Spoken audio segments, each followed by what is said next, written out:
Vert, une histoire dans la jungle. Stéphane Kiel, édition de la Martinière Jeunesse.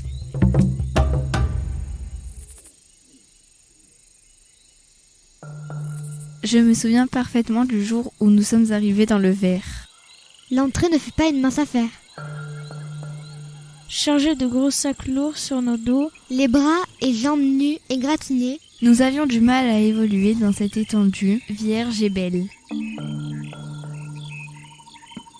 Mon père et mes sœurs et moi avons quitté le village au nord pour retrouver une terre plus clémente et prospère.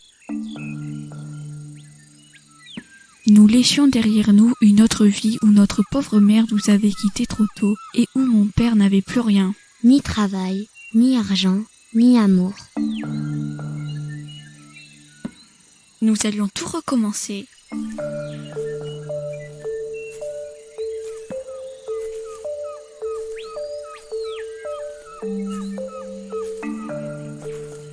Au bout de 34 jours de marche dans la jungle, nous sommes arrivés ici, épuisés par l'expédition. Nous avons posé nos bagages tout près de la rivière. Nous avons abattu quelques arbres, bâti notre maison, cherché de la nourriture.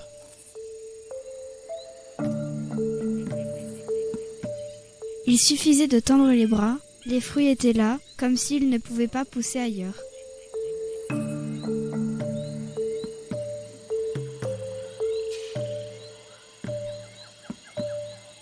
Nous allions vivre ici, dans le Vert.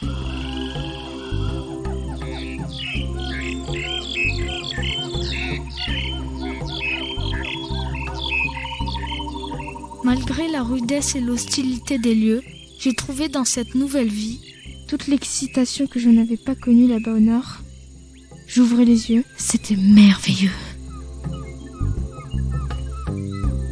Le sol, les arbres, des grands cailloux, tout était recouvert de cette épaisse mousse, du verre confortable et feutré. La canopée couvrait nos têtes, nous protégeait des vents. J'ai vu des milliers d'espèces végétales. Et même, je les déteste, des millions d'insectes.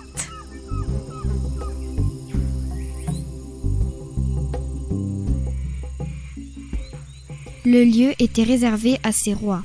Des rois à grandes dents et lourds pelages, des reines à longues ailes, d'autres à 8 pattes, multicolores ou à lunettes, qui nous observaient. Et parmi eux, celui qui nous faisait peur. Et que mon père m'avait interdit d'approcher.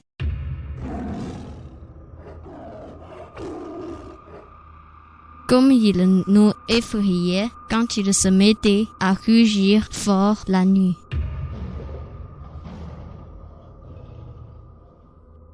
Parfois, le bruit se rapprochait, des perroquets s'affolaient, un cochon sauvage bondissait d'un bosquet, un cerf sortait de sa cache.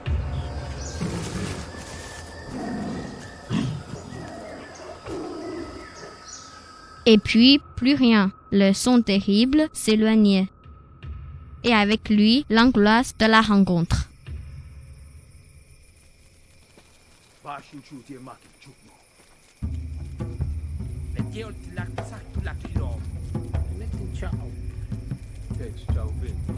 Parfois, lors de longues veillées autour d'un feu, nos hôtes de passage venus du nord nous racontaient qu'ils s'étaient trouvés nez à nez avec lui.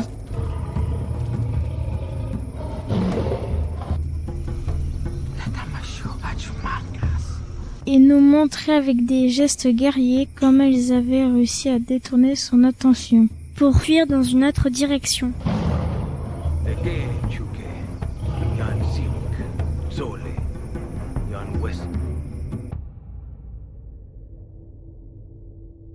Ils le décrivaient toujours cruel et sans loi.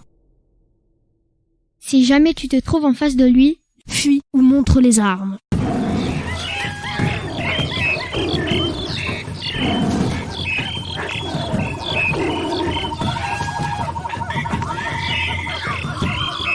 Il disait, son pelage jaune feu est balafré de rayures noires charbon. Il disait encore, il est une menace pour nous autres, lui le carnivore. J'avais peur de lui, mais j'avais aussi peur de ces guerriers et de leur histoire.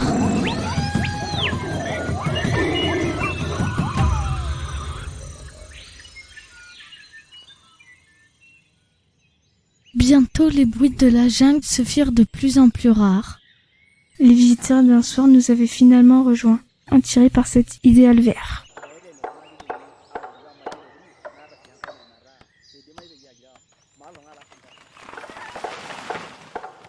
Nous avons abattu d'autres arbres, bâti d'autres maisons et cherché plus de nourriture. Des familles entières venaient du nord agrandir cet espace qui, presque au jour le jour, laissait en moins de place ouverte.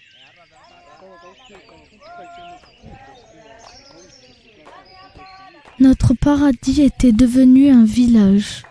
Les habitations se comptaient par dizaines, une école avait été construite. Et une institutrice avait, elle aussi, fait le voyage.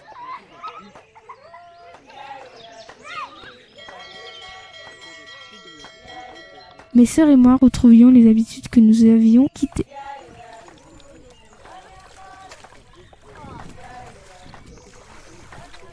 Nous avions à nouveau des amis, des élèves de la classe où nous apprenions à compter et à écrire. Avec Georges, nous construisions des barrages au bord de la rivière. Les journées étaient rythmées par les activités au village, toujours en construction. On ne manquait pas de travail. L'aventure des premiers moments laissait doucement la place à une vie bien organisée. Il fallait aujourd'hui vivre en communauté.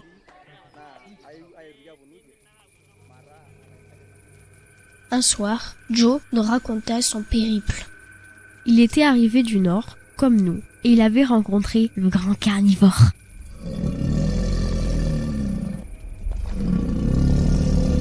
Cette nuit-là, mes sœurs et moi avions tendu un peu plus l'oreille pour entendre les rugissements du roi de la jungle, mais plus rien.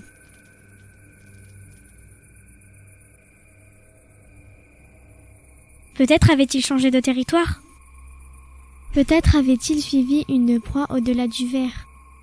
Je n'étais pourtant pas rassurée.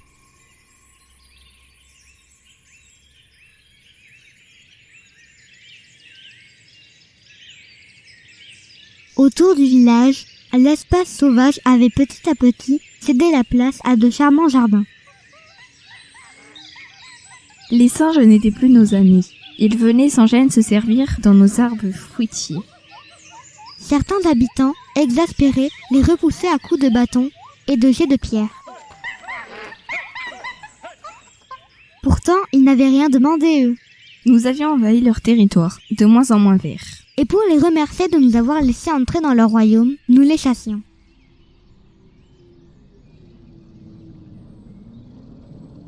Toutes les espèces avaient fui et même le plus terrible de tous, le carnivore, semblait lui aussi avoir décidé d'aller voir ailleurs. Ce jour, alors que je remplissais des bidons d'eau à la source, loin du village, une brise apporta à mes narines une odeur que je n'avais jamais voulu reconnaître. Il était là, juste devant moi. Je savais bien que lui aussi m'avait vu et senti. Il buvait. Il n'a pas levé les yeux, il a continué à faire ce qu'il faisait le mieux, vivre.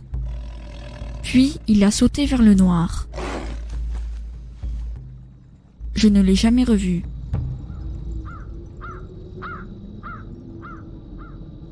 Désormais, c'est moi qui raconte cette histoire au coin du feu à ma famille qui en tremble encore aujourd'hui. Ici, c'était vert. Ici, ça sentait bon. Ici, il se sentait bien. Tout était à sa place. Et c'était comme ça. Le vert était son domaine. Le vert était son domaine. Ici, il se sentait bien. Ici, ça sentait bon. Ici, c'était vert.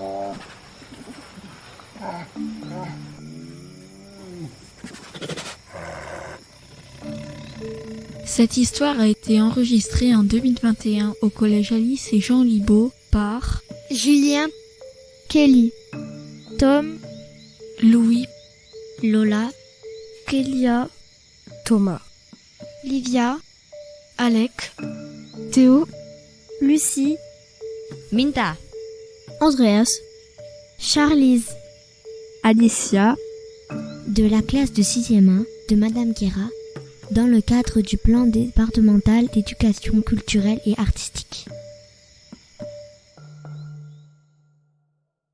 Vous pouvez en faire quelque chose de très très chouette. Hein. Ouais, c'est aussi pour ça, voilà, moi qui ai un peu choisi ce livre, c'est que je pense que vous pouvez apprendre au niveau voilà, de la bande sonore, faire des choses vraiment très chouettes.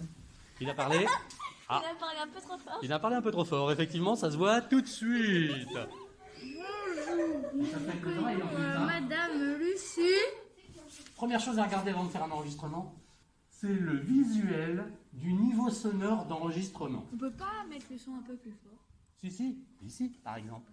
Si vous mettez plus fort là, non, là, c'est trop fort, là, ouh, doucement. Tu cliques dessus et tu le fais bouger. Et tu lances. Mais fais 1, 2, 1. Minta, papa fait des grimaces. Kelly. Lucie, page 7. Nos hôtes de passage venus du Nord nous racontaient qu'ils s'étaient retrouvés nez à nez avec lui. Alicia, page 12. Les signes n'étaient plus nos amis. Je vais le dessus, du coup j'ai cliqué. Elle a gagné. Non, mais vous êtes pas... Mais c'est pas moi, c'est elle. Attends, c'est quoi? Ouais, c'est joli. C'est joli. Hein? Ça vous va cette musique là? Ah ouais, j'adore. C'était elle.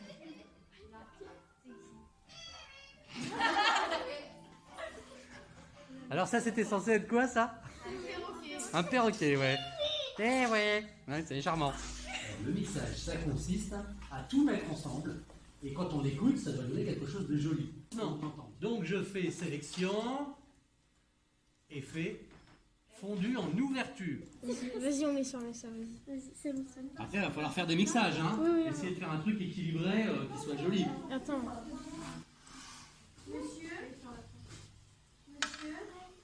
Effet. Effet, Fais les effets. fondu en fermeture. Faire. Oh, là. Voilà. Maintenant, écoutez, tu remets à 0 Ici. et vous écoutez. Là, vous avez 23 secondes. C'est peut-être un peu court quand même. On peut couper ça là. Non, faut pas le couper justement. Non. Bon, alors c'est bien. Alors c'est bien, mais vous en fait, vous avez deux sons.